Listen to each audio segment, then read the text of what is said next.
Chapter 1. Cayce Cormont didn't want to rush her work today. She didn't want to rush any day, but definitely not today. This was the 5th day she had put into this commissioned art piece, her static part of her art. She had finished the backdrop. Today was all about getting the presentation of the model incorporated in just right, merging perfectly with Cayce's background art. That she'd been feeling unwell the last 2 days only made her job harder. To add to her pain and frustration, the perfect model whom the set director wanted was the worst model for the job. Cayce had only found out about the change in model yesterday. She'd been putting the final touches on the backdrop when the company brought in the new model to show her.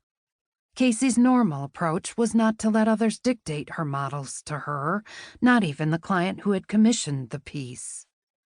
But this time, the client's representatives had pulled a fast one on Cayce at the very last moment.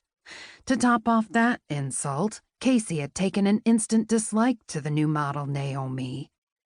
Something about the sly curl to her lips and that look in her eyes combined to say that she knew exactly what the world wanted, and she was prepared to give it up for a price.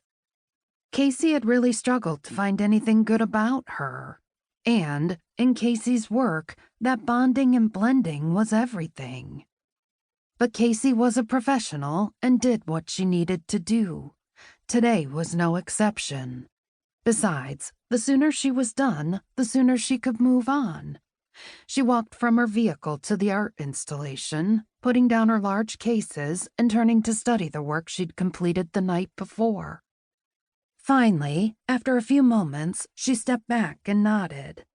"It looks good." "It looks darn good." At the sound of footsteps, she turned to see her replacement model saunter in, dressed in a bikini and not much else. Cayce nodded in acknowledgement of Naomi's comment, then said, "Okay, so right back to the same position we set up last night," she said, motioning to the wall, Cayce's artwork, where the model herself would disappear into the actual painted background.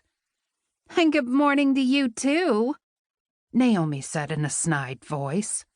Cayce shrugged it off.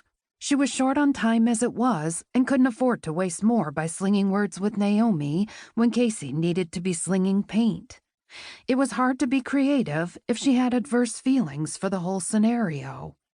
She wished she had her regular model because Elena would have been absolutely perfect for this job. Cayce had worked with Elena just 2 days ago on another art show, highlighting different masterpieces, and it had worked out stunningly. But that had been for a fancy house party where Elena had been the artsy centerpiece of the ballroom. She had done a phenomenal job, and when Cayce had told her best model to go home and rest, Elena had laughed at her and said, "Now that I'm off duty, I want to enjoy the party and mingle with the guests." She had given Cayce a gentle hug, then turned and walked away. Elena's happy energy was so very different from the critical scowl Naomi wore as Cayce tried to sort out what she needed to do next, other than deflecting Naomi's negative energy. "You can start any time now," Naomi said in a bored voice.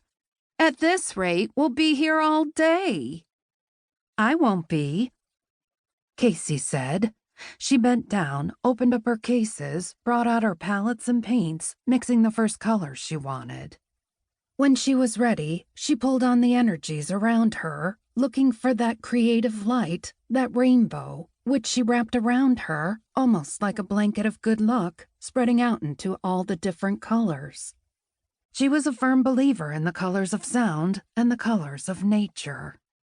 When she reached out for a certain color, Cayce always called out to Mother Nature to help her make a true representation. Finally, she stood up with her palette and walked over to Naomi and got to work. Cayce started with Naomi's left shoulder and arm, working down her elbow. Cayce's strokes were sure, fast, and accurate. Naomi watched her in surprise. "Wow, when you get going, you get going."